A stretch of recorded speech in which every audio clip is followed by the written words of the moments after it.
Agora vamos falar sobre o fim da emergência global da Covid-19. Por isso, vamos receber a partir de agora o ex-ministro da Saúde, Marcelo Queiroga, a quem agradecemos demais pela participação. Ministro, seja muito bem-vindo mais uma vez aqui à Jovem Pan News.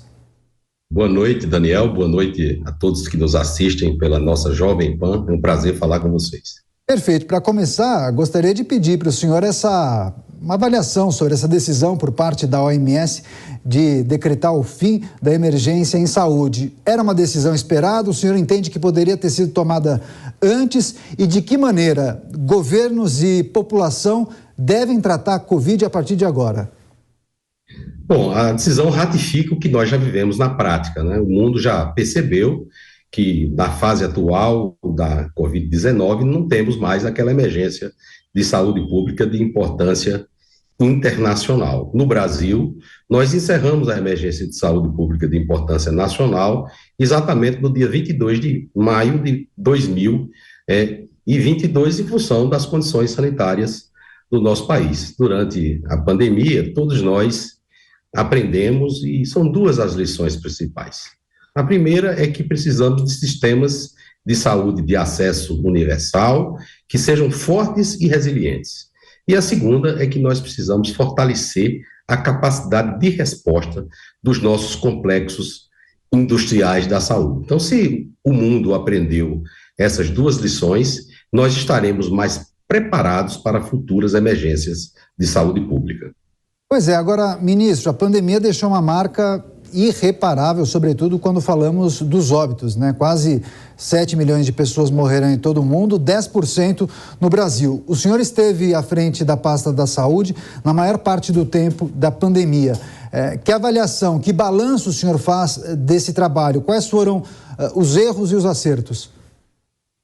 Bem, Daniel, como eu falei, eu sou cardiologista, vocês sabem, e temos 18 milhões de óbitos por doenças cardiovasculares todos os anos. Então, nós sabemos lidar com situações difíceis, né? Eu assumi o Ministério da Saúde na fase mais difícil da pandemia, no pico da segunda onda, e nós tínhamos uma média móvel de óbitos de cerca de 3.200 óbitos por dia. O que aconteceu no decorrer da nossa gestão? Uma queda de 90% dos óbitos, e quando entregamos o Ministério para o governo que nos sucedeu, a média móvel de óbitos era de cerca de 100 óbitos por dia.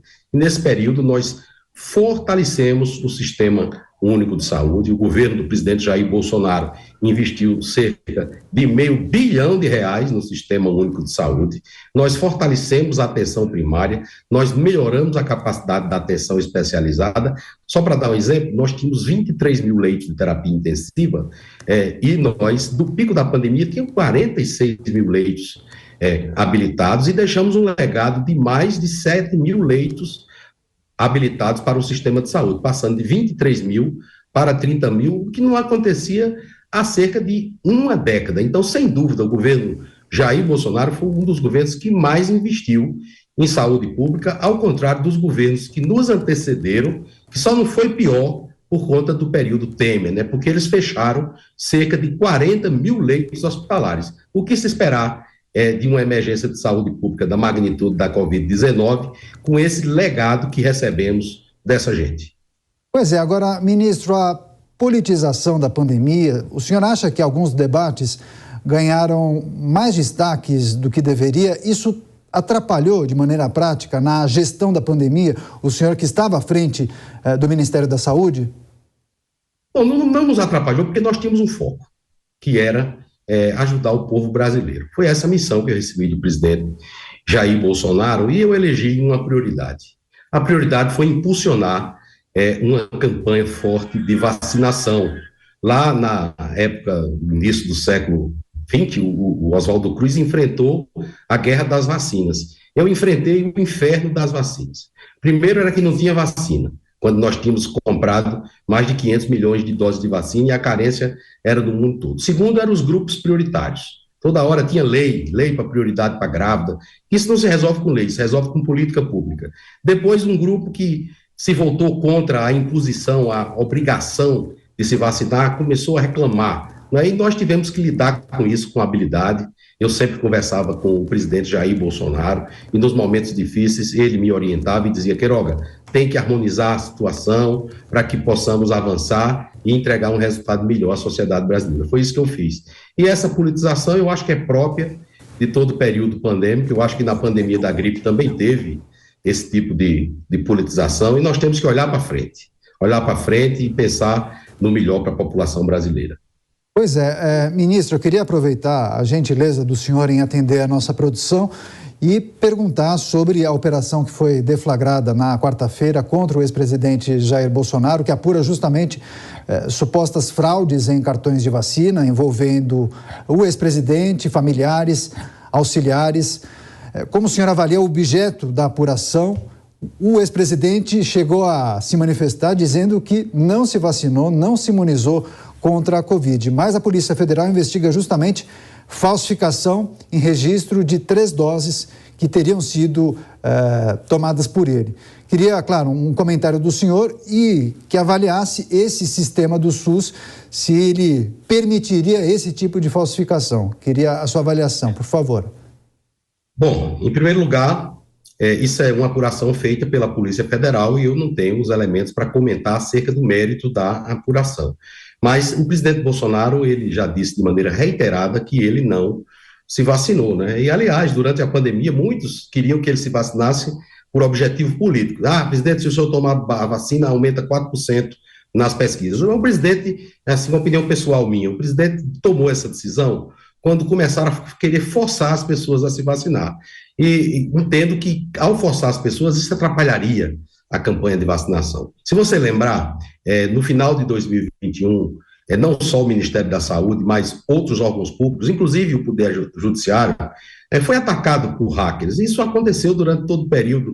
Os hackers atacam não só o sistema de saúde, também o sistema bancário. E quando nós tomamos conhecimento, já no final da gestão, da possibilidade da violação do cartão de vacinação do presidente Bolsonaro, nós encaminhamos para a Controladoria Geral da União, para que a Controladoria Geral da União fizesse a devida apuração. Por quê? Porque nós temos confiança no setor público, nas instituições de controle, e eu tenho certeza que as apurações vão mostrar a correta lisura do presidente Bolsonaro acerca desse episódio e que se identifiquem os culpados e as punições que a lei determinar que sejam aplicadas.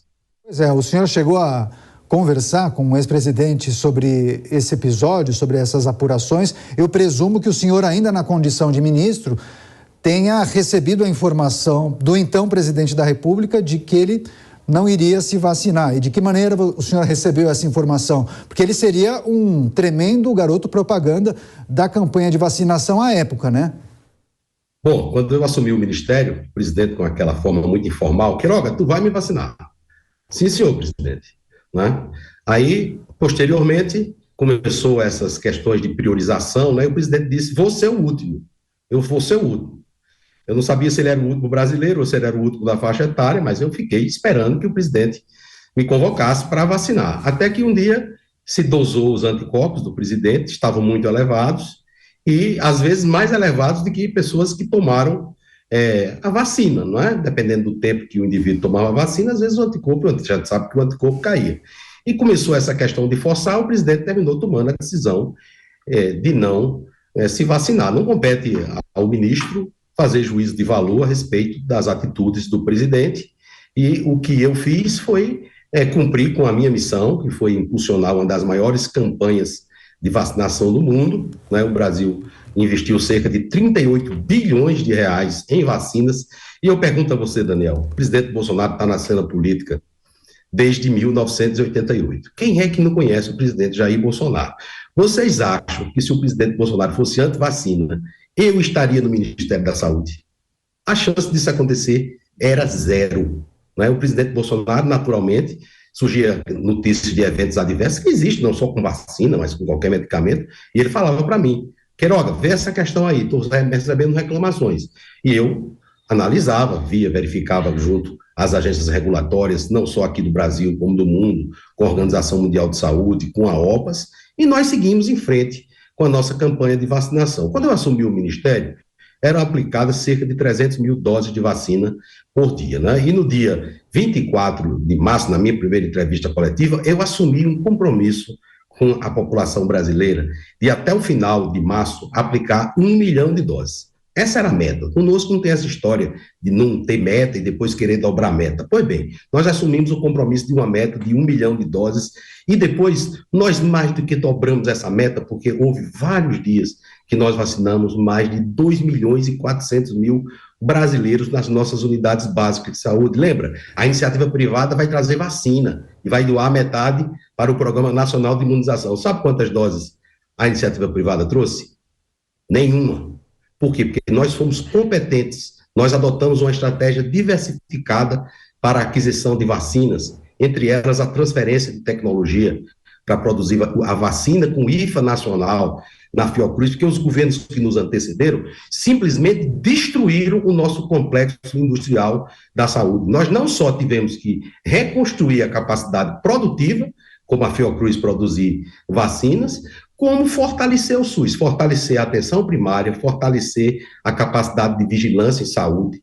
Praticamente triplicamos o número de CIEVs, saiu de 64 para 180, aumentamos os leitos de terapia intensiva e foi com isso, Daniel, que nós conseguimos superar essa emergência de saúde pública e no dia 22 de abril encerrar a emergência no Brasil. Lembra o que aconteceu? Os secretários de saúde desses CONAS, geralmente dirigidos por indivíduos de esquerda, que só faziam querer atrapalhar o governo, e atrapalhando o governo atrapalhava o povo brasileiro, queriam que nós prorrogássemos a emergência por mais tempo. Para quê? Para comprar sem licitação? E nós não aceitamos isso.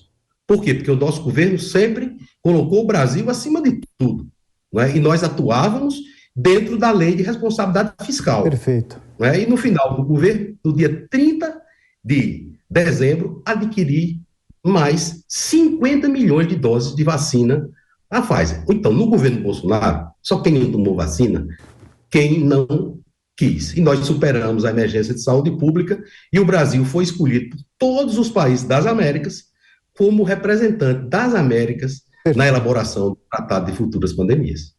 Tá certo. Ex-ministro da Saúde, Marcelo Queiroga, que também é médico e gentilmente atendeu a produção da Jovem Pan News para repercutir essa decisão da Organização Mundial da Saúde que decretou o fim da emergência global da Covid. Ministro, um grande abraço, boa noite, bom fim de semana e volte mais vezes aqui à Jovem Pan News.